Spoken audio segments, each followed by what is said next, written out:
What is good?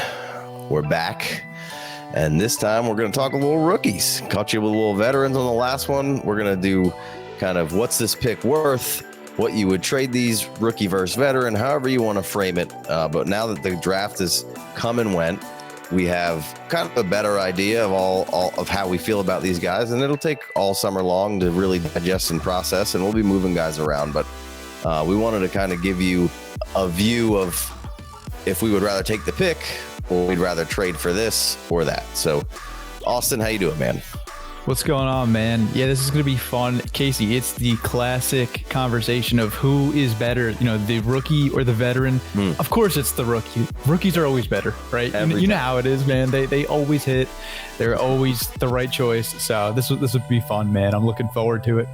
Yeah, me too. I love it. All right, let's get rolling right off the rip. We'll kind of try to go in order of value of the rookies. Let's start with JJ McCarthy. We're going to skip over the top couple of guys because we've done that a bunch. The more meat and potatoes is that 8-7 afterward kind of conversation. So let's go JJ McCarthy, and then let's talk some other QBs. So JJ or Tua Tagovailoa. Oh man, I am not a big Tua advocate, and this is still Tua by a large margin for me. Really? Yes, this is still Tua for a pretty large margin for me. How about you? So let's say JJ's going on average 1.7, 1.8, and I've seen him go higher in drafts. I've seen him go 1.5. I've seen him go 1.4. I wouldn't do that, but 1.7, 1.8 JJ. We're putting a name to it. I think. I think you could, like, if let's say it's 1.7, I think you could. Do you think you could get more for 1.7 than Tua, or do you think that's if you just were doing the pick value alone? If you look at Tua's production, and when you look at what you can actually get for Tua, they're not equivalent, right? I think the production definitely outweigh. Yeah, I feel like he's a value. I know we did a buy low. We just did a buy low. If I went quarterback, I think he's someone that I could make a strong argument for, right? He just led the NFL in passing yards. I mean, Tua was, he had a career year, and he's got the best supporting cast in football, man. Not only did they just add Jalen Wright, like, yes, of course, they still have Raheem Mostert.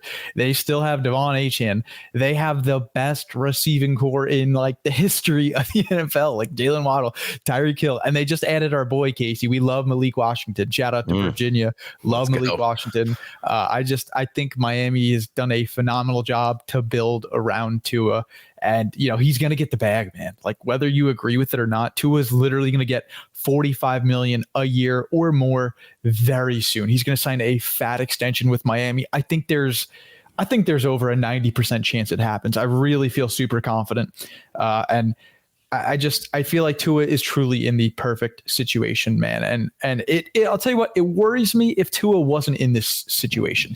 If he did not have the supporting cast that he does, I would definitely have him lower in my rankings, but that's not the case. Look, JJ McCarthy walks into a great supporting cast, of course, with Jordan Addison and Justin Jefferson, TJ Hockenson. It's just, you kind of hope he turns into it's the mystery box, Casey, right? Right. Oh, sure. You kind of hope he turns into what Tua is. It's like, why not just take Tua? That's kind of how I view it.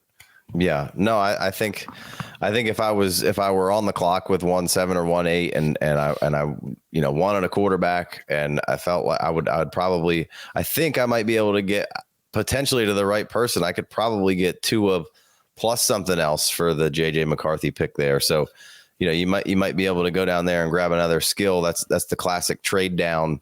Can you go in and grab one of those, older veteran wide receivers that people don't want and get a 2-for-1 there? I think so. I do in overall, if we're on the clock and rookie picks, I guess I lean slightly to JJ, but I'm not a huge JJ McCarthy lover or supporter. I don't mind Tua at all. And I think the production, you're spot on.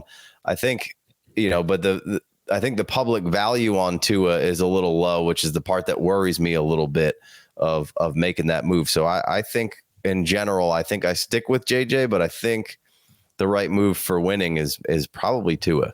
So I guess I kind of agree with you there. How about Jared Goff? Jared Goff versus JJ McCarthy. Mm-hmm. So 29, a bit older. Mm-hmm. Any love for Goff there, or are you going JJ? This is tough, man, because I think that JJ is probably more expensive. I think Jared Goff is the route I would go here.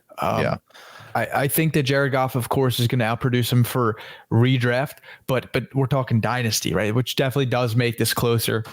And look, what is Goff? 29? Did you say 29? Is that right? Yeah. I mean, look, man, we're seeing quarterbacks play well past 35. I'm not saying that Goff is going to do that, but he's got a handful of quality seasons, productive seasons in him. I still believe that.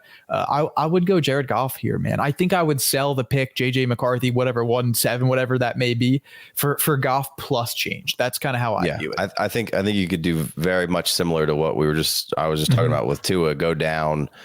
If you were talking rookie picks, I think you could scoop up probably maybe even a second round pick with Goff potentially here. You might have to do some finagling of moving some other pieces around, but then you could come through here and grab yourself, somebody like, all right, so Deebo Samuel and ADP is kind of close to him, but people are down on Deebo. So they might say, hey, yeah, maybe I love JJ McCarthy. I'll give you Deebo Samuel and Jared Goff for JJ McCarthy. So I think that's, and that might be a little rich for some people's blood. You might have to shift down to maybe like a Terry McLaurin or somebody like that, or a Joe Mixon, or maybe a Rashad White or something like that. I think you could get plus moving off of there, and I don't hate that. The way that I've been approaching the rookie quarterbacks is, there's usually 2 or 3 in the draft that I really like, but we're playing super flex usually. That's what we're talking about in these conversations. And it's just such a good form of currency. And I don't want that. Obviously the rookie pick and quarterback is something that you can smash with. I mean, look at CJ Stroud, but nobody thought CJ Stroud was going to be what CJ Stroud is. So the longer I've been doing this, the more is like, take CJ Stroud. And then, I took CJ Stroud last year in a couple spots. In one spot, I traded down to, a worse quarterback. And I traded down and did not win the trade at all. And I lost that one. And other ones that I kept them, it was wonderful. But like, if I would have done the same thing with Bryce Young, it would have been an outstanding trade from value wise. So it was just the wrong guy. Like Anthony Richardson was probably a no trade situation for me, where Caleb is mostly like a no trade situation for me. But what I like to do with rookies is trade down a little bit, or instead of making that pick, go get, like we're talking about, Tua, Goff. What can I get Brock Purdy somehow for JJ McCarthy? Can I go up a little? That's what I want to go get, a proven asset at the quarterback position. So for me, I was on the clock at 1-4, traded away that pick for Kyler Murray. Right. I want the sure thing. Jaden Daniels would have been fun and sexy and a lot, and could smash and be awesome, but I want to take the sure thing. So I like the conversation here. I like where your head's at, and I like picking up some change and those guys. Hey guys, a quick reminder to head over to patreon.com/the FF Dynasty to sign up for a free membership to get access to the free Discord channel. Or hit your boys with the $5 holler and get access to extra shows, mock drafts, roster reviews, and also our 2024 rookie draft kit, complete with rookie rankings, ADP, and player pages, all for your pleasure. Let's move on to the next guy. Let's go Brian Thomas. All right. Brian Thomas, or let's see here. Let's go George Pickens or Brian Thomas. Oh man, that's close. That's close, man. So I have Brian Thomas Jr. higher in my rankings. My gut kind of tells me George Pickens. You ever do that, man? Like, you have your rankings, you kind of use them as a guide, and you're just looking them over, and you're just like, if I'm actually on the clock, I think I'm going to go George Pickens. Right? Yeah, you do that too? Is it not just me? Yeah, man. So it happens. And sometimes it's contingent on how you built something. How risk averse am I on these picks when I'm going through here? And I might have them in a really close tier there, or a tier down or a tier up. But I'm like, hey, I got a really safe team here. Instead of taking this guy, I'm going to take George Pickens and just swing for the freaking fences here, who might have been a tier down or whatever. But yeah, no, I feel you. That's why, I saw somebody talking about how they thought mocks weren't good for fantasy, and I'm like, dude, mocks are, you should be. I'm a big fan of mocks because I like to see the different ways things play out, and I like to see if you're mocking with a bunch of bozos who are just in there picking stuff. But that's why you got to find the right group of guys. FFD Patreon, come on over. We're having a lot of fun, a lot of good drafts in there, and they shake out differently. You can try different things, but they all stay within the confines of things, and you can see different ways drafts are shaping out. So, I like doing a lot of different mocks. You can build a lot of different ways. You can come up with the strategies and how, if things go this way, I'm going to do that. And that's kind of what we're talking about here. Like, I think I would go George Pickens in that scenario. Like I think they're kind of similar, a little bit, maybe usage, especially year one for both of the, how they were used. But George Pickens is, man, he's a whole lot of fun, and I've kind of seen it. You got a quarterback question with Pickens, so you're like, I don't know. But I think I err on the side of Pickens there. He's just so boom or bust. I feel like there are some weeks where you're like, what the hell? And then there's some weeks where he just takes over. But yeah, I'm with you, man. I think that George Pickens if there's a year for him to just really put it together, this is it, man. I know Roman Wilson is now there. The Steelers spent the 80th overall pick, the third round pick on Roman Wilson. They had to do something, man, right? Obviously, Deontay, target hog, 144 plus targets last year, out of town. So it's wheels up for George Pickens. Yeah, no, I agree. I'm not terribly concerned about. I think it was a huge winner of the draft, Pickens, with only taking Roman Wilson. No slight to Roman Wilson, but George Pickens is just a different beast out there. Big winner to Pat Freiermuth, I think, too. There, but hey, maybe the Steelers agree with us, Casey, because they were sitting there on the clock and they could have went Brian Thomas Jr. and they didn't. Just a thought. Hey, I like it. How about JSN or Brian Thomas Jr.? Give me Brian Thomas Jr. Oh, give me JSN, baby. Give me Brian Thomas Jr., man. I'm not out on JSN. I feel like everybody hates JSN, man. It's like nobody has anything to do with him. Yes. Yeah. No, he is, if anything, he is a screaming buy, right? I would argue he's definitely a hold if you have him, right? You can't sell because you're not going to get the value that you want. So that leads me to believe that he's absolutely a buy, Yeah, no, I would. So you're going Brian Thomas there. I would trade for JSN for Brian Thomas. How close is it for you? I would say, give me a second. Let's say Brian Thomas and a mid second this year, or JSN. Which way would you go? If I get the third back, I might go JSN, but I know people are going to say I'm crazy, but I'm still sticking with, I think JSN was just a fucking G.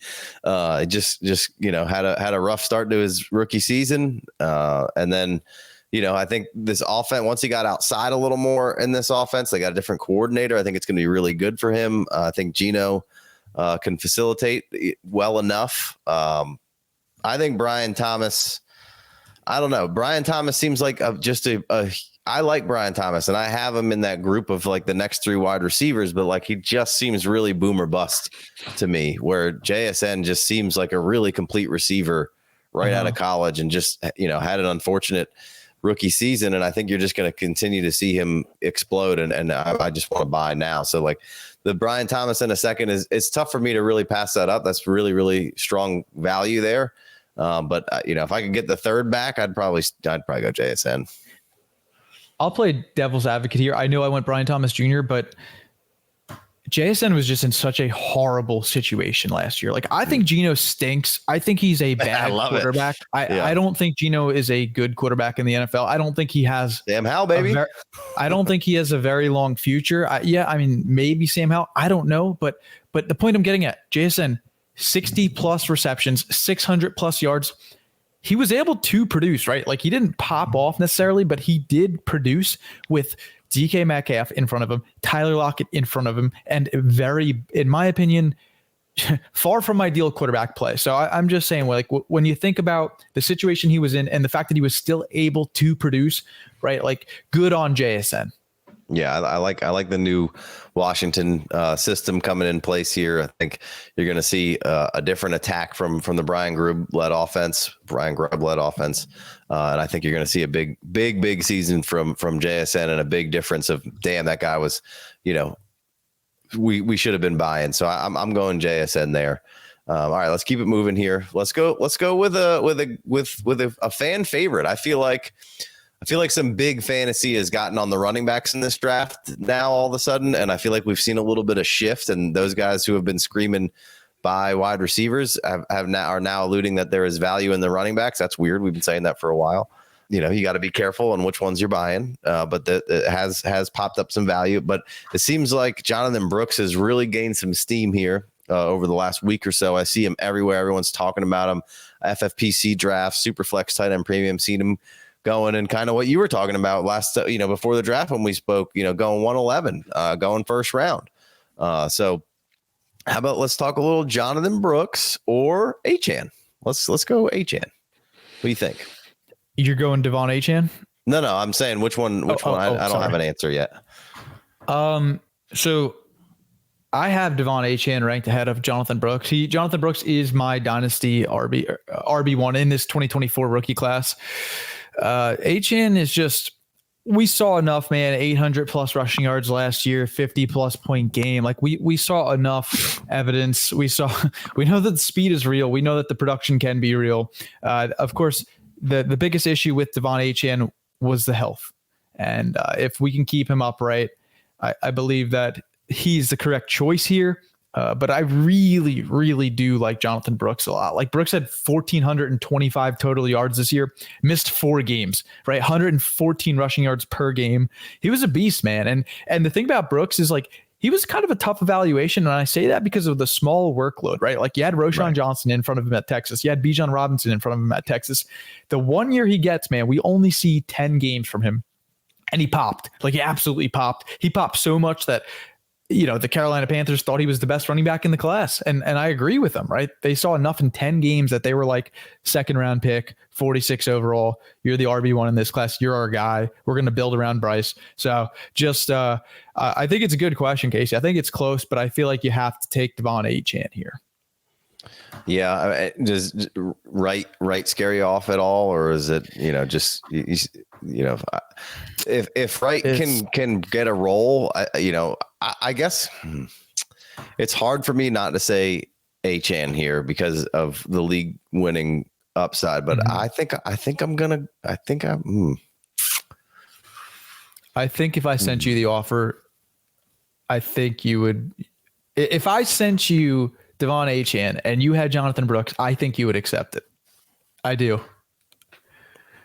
I really do. I think it's a difference. To me, it's like a difference in, the stylistic approach. Do we think Jonathan Brooks can be, in the potential of those, a little bit more like a workhorse-esque where he's the 1A and the B's a distant B, but he's still around. He everybody's kind of got one. And then Achane seems to be somebody who is, you're 15 touches a game and Achane could blow it wide open, right? He doesn't need a whole lot more than that. So it's like, what do you prefer? What do you like? It seems like there's a little more risk built into Achane but we haven't seen anything out of Brooks. So I think I'm leaning with the Brooks there, but man, that's a tough one. That's a tough one. I would put Brooks, and we're talking the value here of 111, 112, anywhere to 2.2, 2.4 is about where I've been seeing Brooks go. So we're kind of hovering in that area. How about TJ Hockenson? We just did a draft. He went 2 spots ahead of Jonathan Brooks. Hockenson valued, and then we're talking about tight end premium 1.5. We've seen the value of Hockenson's value wouldn't be anywhere near here if he wasn't injured. So you're getting an injured Hockenson with a new quarterback. Any thoughts there? Was it an easy pick, or what are you thinking? I'm sorry. What is the question? TJ Hockenson or Jonathan Brooks? Oh, okay. Jonathan Brooks. Sorry. I thought you were going to say Brock Bowers there. I didn't know which way you were going. TJ Hockenson or Jonathan Brooks and 1.5 premium. I would go TJ Hockenson. He's a really really good player, man. He's another guy that you could have put on the buy low list because I think he's damn close to a top 3 tight end in Dynasty, right? I think he's in that conversation. That's what I'm saying. If he wasn't hurt, he'd be up here with the the Laportas and the Kincaids and the McBrides, because he just absolutely slayed. Now we have to see what McCarthy can do, and I threw a little shade at McCarthy, not shade, just preferred other people because we just hadn't seen it yet. Quarterbacks are tough. We know it's a 50-50 proposition with the quarterbacks. But yeah, I like TJ Hockenson there. So all right, let's keep it moving here. Let's go Keon Coleman. This is I feel like this is one of the hotter button topics, toughest trigger, I think, to pull. It's fun because we like the landing spot and we like what the upside could be. But would you rather have Keon Coleman or Jaden Reed?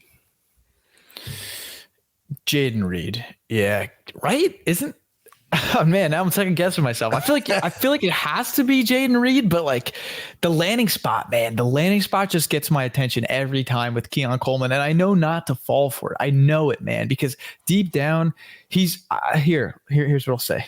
Keon Coleman's got to be one of the most polarizing prospects, at least in my evaluation, right? I struggle every day with Keon Coleman, man. I'll be sitting there thinking like, he's just not a great wide receiver in my opinion. And then I just think of the landing spot and I'm like, just, I have to like have that mental block. I need to get that out of my mind because I know deep down, like I believe that Jaden Reed is the better player. It's just the situation it's very different. And I love Jordan Love. Like Jordan Love, stud, right? I mean, Jaden Reed just had more fantasy points than Garrett Wilson, man. Jaden Reed was awesome this year. He had literally as much as like CeeDee Lamb during his rookie campaign. It was crazy. So I think that's the big, opposition there is, one guy's in a crowded room where we're not really 100% sure exactly who's going to break out. And it could differ every single week. And we know Jaden Reed's good, but they have Romeo and they have Christian Watson and they have two good tight ends who were rookies last year who both played well at different times. They have Wicks, who was awesome. They've got just players everywhere. Now they've added Jacobs and Marshawn Lloyd. So there's players everywhere. And then on the other side, you have Keon Coleman, who, no shade to Curtis Samuel and Shakir. I like both of those guys. I'll take flyers on both of those guys a little later in the draft, but he really could come in and gobble up just a ridiculous amount of targets. I think I'm going to lean on the Keon Coleman side of things and have some fun with the mystery box here. I don't know that that's the best idea and that's the best pick, but I think I'm going Keon Coleman there. How about Keon Coleman or Deebo Samuel? Is that easy? Is it too easy? Yeah, I don't like to have fun, Casey. I'm taking Jaden Reed and I'm taking Deebo over Keon. Yeah, I think Debo's probably the right pick, although, a guy like Deebo could be done in 2 years, right? Just from kind of how he goes about his business. Yeah. Dude, all right, Rashad White or Keon Coleman. Okay. Anytime you switch in the position, it's always like, all right, I got to sit down and really think about this. And Rashad White, what was the RB4 last year? He was pretty damn good. I feel like if I could sell Keon Coleman for Rashad and change, if I could, I would do that in a heartbeat. I think Rashad White is the more valuable dynasty asset. Yeah. Okay. See, but it's tough, man. Cause like when you're sitting there on the clock, like you're not getting a first for Rashad White. People are just gonna be like, get out of here, man. I'm going to go take my first and draft. But Keon Coleman kind of floats in between, and I feel like that's kind of Rashad White's territory. Like if Rashad White should be worth the first, and Keon, he should be. We're talking super flex tight end premium goes anywhere from 11 to kind of in that Benson or Brooks range that we were just talking about. Could go 111, could go 2.4, right? And it feels like that's kind of where Rashad White floats around. I'm not sold on Rashad White necessarily being the option that we've seen him be and have so much opportunity. I don't think he's the best actual runner of the football, but he is an outstanding pass catcher.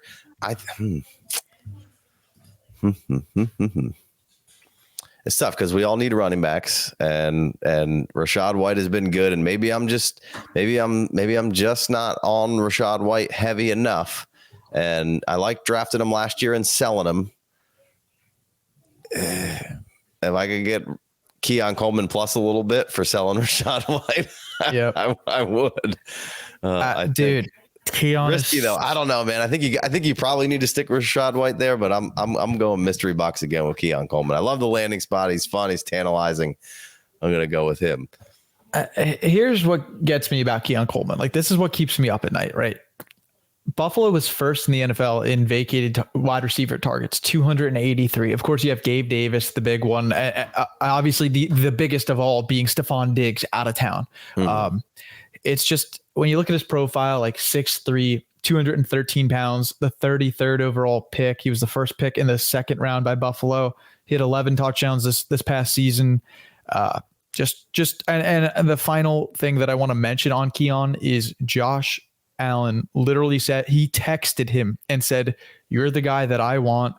I watch a lot of wide receivers and I want to play with you." Okay. Yeah. So like the physical traits, the landing spot, the vacated targets, the collegiate production, those are just many of the reasons why I'm intrigued by Keon's profile. And I'm still not sold on him, man. I'm not sold on him either, but I just took him over a bunch of guys. I don't know what I'm doing right now. I've been sick, guys. So he's like his player comp, Allen Robinson. I don't think he's going to become Allen Robinson for a second. That would be best case scenario, but it's just something to think about, man. I do not think he's going to get there. Yeah.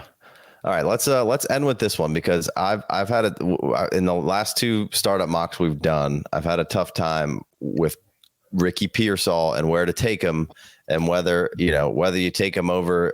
We did a buy low episode and a lot of these guys were in it. Deontay Kirk, and Godwin. So if between those three guys, you're on the clock, you're in the 7th, 8th round, you're taking Ricky Pearsall, who is anywhere. Like I think, kind of what we're touching on here is a lot of that end of the first, early second, all those guys kind of floated. And sometimes Pearsall and Coleman float to the back of the second round, depending on who's in that draft. But that's just how drafting goes, right?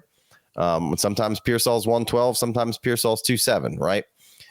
So would you take Pearsall or Deontay Johnson? Casey, I'll just be honest with you. When I'm on the clock and I'm looking at both wide receivers, I know I'm going to walk away with Deontay Johnson. I know it. I don't know if it's the right choice. Maybe if things are going really well, like I'm anticipating for Deontay mid-season or towards the end of the season, if you wanted to flip him, because I feel like Ricky, hey man, I love, let me be clear. I am infatuated. I love Ricky Pearsall. God loves himself, I think he's just, I just think that Pearsall is going to have a relatively slower start unless we see a trade or something big happen with San Francisco. Just all the weapons, right? The obvious, I don't know if any of the guys leave, but if they do, man, Ricky Pearsall's ADP is going to skyrocket. Until then, I kind of think I think the move with Pearsall is to buy him mid-season when he's just simply not getting, as many snaps. He's not on the field quite as much as you would like. That's what I'm anticipating. Would you agree with that? You think it's going to be a little bit of a slower start for Pearsall? Yeah, I mean that's what you would anticipate. I think if they keep all three guys, which I hope they do, Debo, Ayuk, and Pearsall. I anticipate them scheming stuff up for Pearsall, getting him going, but it's going to be, hit or miss. I think he's a good player. I do think, but the thing with the Pearsall pick is that it does feel kind of insulated because kind of that you might have to wait a little bit, but if something does happen, it's a skyrocket, right? So it's kind of a fun pick that you can kind of hang out with and feel good that he doesn't really need to go out and produce right away because that you're not necessarily expecting him to. And then if an injury or a trade happens, bang, it's to the moon. You're up 2-3 rounds easy, right? In a startup that is, or at least two, you're probably up a tier or two at least. Let's put it that way. And so if you were taking Deontay Johnson, you would for sure, you're taking Christian Kirk as well over Pearsall. It's closer. Okay. See, this is interesting because I think that Christian Kirk doesn't receive the love that Deontay gets. I think that they're, for the most part, in the same tier. I think people are more in on Deontay just because he's, like wide receiver 8 overall in 2021. I know Kirk. I'm sorry. I know Kirk was just like wide receiver 11 just a little bit over a year ago.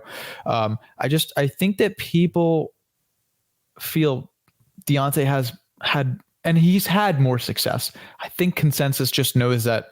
I would argue Deontay is better than Kirk. I just think it's, I think it's relatively close. But I think this is a good question. I think that. Yeah, I had this question in my mind when I did this. Tough. We're doing this startup, and I passed Pearsall just to see kind of what would happen. I took Terry McLaurin. I was going to take Kirk, but I thought he might slip by and come back to me. And then I took Deontay Johnson the next pick, but somebody had already picked Pearsall.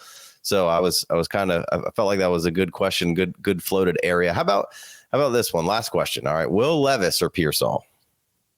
Ooh, I think that's Levis for me. And we're talking super flex, of course. But it's I guess probably, you just have to, if you're buying into Levis, then that where do you stand with that?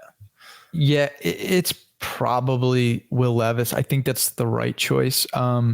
And that's if you believe he's going to be a good quarterback, right? I'm assuming you believe that he's going to have some success in the NFL. Like they just added Calvin Ridley. What did he get? $92 million. He got the bag, right? They're clearly building around him in Tennessee. They just signed Tyler Boyd, right? Treylon Burks going to have 1,500 yards this year. Can't quit Treylon. You know how it is. But I know I'm with you, man. I think that Will Levis is probably the right choice. And it doesn't feel like the sexy choice here. It almost feels like, well, nobody. Is he a buy? Like, are people a little too low on Will Levis right now?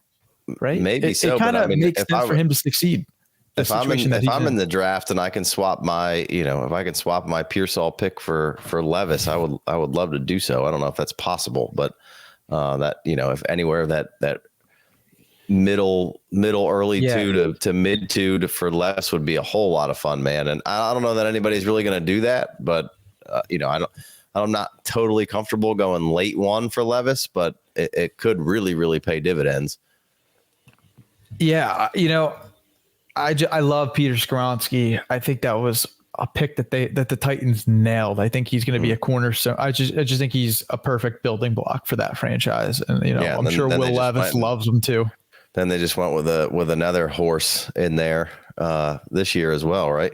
Yeah. Right. They took it was JC Latham. Yeah. So their line's getting better and better, man. We kind of talked about it with Carolina on the last episode that we did together. It seems like they're putting everything around Levis to succeed and make sure that, hey, let's see what this kid can do. We have to move off of him, or is there something here? They brought in Tyler Boyd, so could potentially spell the end for our Burks. I would love to see Burks get a big slot shot somewhere, so maybe he gets moved. But they have nice players all around him. They've upgraded the offensive line. So I love everything there. I feel like Levis, potentially could be a buy. And so I think we can end the episode on that. Anybody else you want to test the waters on before we get out of here? Let's talk a little AD Mitchell. How do you feel about AD Mitchell? Let's talk about NFL purposes and fantasy purposes. Would you agree that I think he's going to be more beneficial for the Colts rather than for your fantasy team? Yeah, so that's how I feel. I kind of had that view of Chris Olave when he first came in. That was kind of, I thought he would be a better NFL player than for your fantasy team. Wrong, but I think that's probably accurate. It's I've used this analogy a few times. AD Mitchell's dripping with upside, but it could leave you kind of with nothing. But I do think that if him and we haven't really seen Richardson enough body of work to know the guy he's going to target. And he did a good job with Pittman when he was out there. Can he facilitate the two guys or does his attention for whatever reason turn a little bit more towards favoring AD Mitchell? What it certainly can when we see quarterbacks and wide receivers get together, sometimes they do kind of lend towards one guy or another, and we don't really know who that is. It's most likely going to be Pittman. I love Pittman. Pittman's awesome. I don't know why it wouldn't be. But I would tend to agree that year one, you're probably going to see some oh my gods from AD Mitchell, but not really going to be fantasy relevant. Or the other side of it is AD Mitchell should have been the third wide receiver off the board, and oh my god, the fucking Colts nailed that shit. And I think it was a great pick by the Colts. I think that was just excellent value drafting by your favorite team I think it was good value. Yeah, I was a little nervous. Of course, when they were on the clock at 15, I was thinking maybe they're looking at Brian Thomas Jr. I was like, I really hope it's not 80 here because I didn't think that. Okay, 80 was supposed to probably go late first, realistically, and he ended up going like mid second. This is a guy who has the 5th best roster score out of 3,402 wide receivers. Right, that just. For what it's worth, I'm just throwing it out there, right? 6'2", 205. He ran a 4.34 40 time, 1.8% drop rate, 21 years old. I guess the point I'm getting at, Casey, he's just AD Mitchell's as physically gifted as it comes. I think I would argue he has a bigger chip on his shoulder than ever. And I think that, like you said, I think the Colts got a good value at pick 52, right? Because if he was sitting there around 2025, I kind of wanted to pivot and go somewhere else. So I'm 100% with you that I think that Michael Pittman Jr. is going to be the one. Right? I don't think it's a question. I think Michael Pittman Jr. is another underrated wide receiver, but 80 is just, man, this really comes down to what can Anthony Richardson do? That is the biggest question that I have. Yeah. Is he good enough to succeed in the NFL and support multiple wide receivers?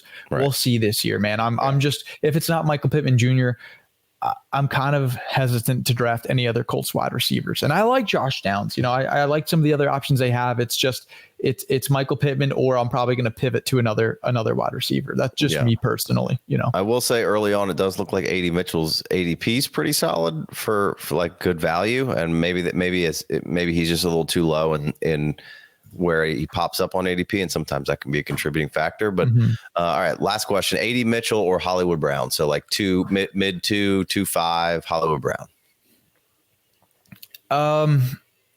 So it's tough. I almost feel like I want to go AD Mitchell just because Hollywood hasn't quite had the success that I had hoped for. Right, like when you pull up Hollywood Brown's stats. I'm literally going to pull up Sleeper because I was looking at this the other day, man. It almost bothers me that Hollywood hasn't had more success. I think of Hollywood, I think like, fairly solid wide receiver. And then I realized that he's had one season as a top 35 wide receiver in the NFL. He's going into year 6. And it's like, I almost just want to re-roll. I just want to roll the dice and just take a chance. That's fair. Right. Maybe there's a world that exists where AD Mitchell has that real upside that we just haven't quite seen from Hollywood Brown. Like he finished wide receiver 22, 4 yeyears ago. I wanted to see more from Hollywood. 2 years ago, he was top 5 in reception in wide receivers, points per game, right? Points per game, and a top 5 wide receiver. And then, I believe Kyler went down and Hollywood got hurt, or I forget exactly how it went, but he was on pace to be slaying. And he's had periods where he was a little slow to start, and then he was on the Ravens, wanted to get out of there, and then has had some good stretches. But you're correct. I would say he hasn't put it all together. I think AD Mitchell is definitely there. I don't mind the call of re-rolling there. I personally believe that Hollywood's about to have, be in the top 12 to 15 of receivers this season, bringing the vertical game really back to Kansas City here. We're going to see Rashee Rice be, maybe just tack some more games onto that thing. So really you're going to have a rookie out there and Xavier Worthy for maybe upwards of half the season in Hollywood Brown, and then potentially either re-sign with them or go somewhere else. And I think I'm going to lean Hollywood Brown there, but I think I can't hate the re-roll at all with AD Mitchell, because it could just, like, AD Mitchell has just that number one upside of, he's the best shot in the mid second if he's still around that you can take, I think, Yeah. It's a AD Mitchell or Pearsall. AD Mitchell or Ricky Pearsall? Is that what you said? Ricky Pearsall. Okay. Give me Ricky. Yeah. The guy's always taking himself. Guy loves himself. He's a future Hall of Famer, dude. It's got to be, right? Ricky likes Elaine. Yeah. Well, if you've missed it, we've discovered that Austin looks a lot like Ricky Pearsall. If you've missed some episodes there, so those were the jokes going through there. So, all right, Austin, let's get out of here. Let's wrap up before we get too much further down any rabbit holes. Be sure to like, subscribe, comment below. We got the 5-star review on the podcast. We got the Discord with the patrons, the $5 holler. We're doing a bunch of mocks. We'll be live starting. We were trying to start again this week, but I got sick. So probably by the time this is out, we'll be going live in that following week. We're going to try to go live every week or every other week doing mocks, getting you ready for startup season. We're rebuilding ADP over in the Discords, in the Patreons, and answering questions. Jason's put together a nice little draft kit with all sorts of stats and great information. We got rookie rankings. I'm working on updating the overall rankings of positions. Austin said, I got to get the top 250 back together. That's now we've been working on the rookies. Now we got to get to the veterans here, which is part of the process. So come join us over there if you haven't already. There's also a free Discord that you can join going through the Patreon side of things that you can throw questions in. Sometimes we answer those, sometimes we don't. We're back on the roster review train. We've hit a couple in Patreon. We'll be throwing some out to the peoples back out there. That's the best way to get your roster reviewed is over at patreon.com, $5 holler. So go check all that out. Make sure you go check our boy Austin Abbott out at Austin Abbott, 2 B's, 2 T's, FF, Austin Abbott FF. At the Twitters. Actually, that's probably all your handles for everywhere, but I think he fucks with the Twitter the most. Guy crushes over there. So be sure to check all that out, and we'll catch you guys next time. Peace.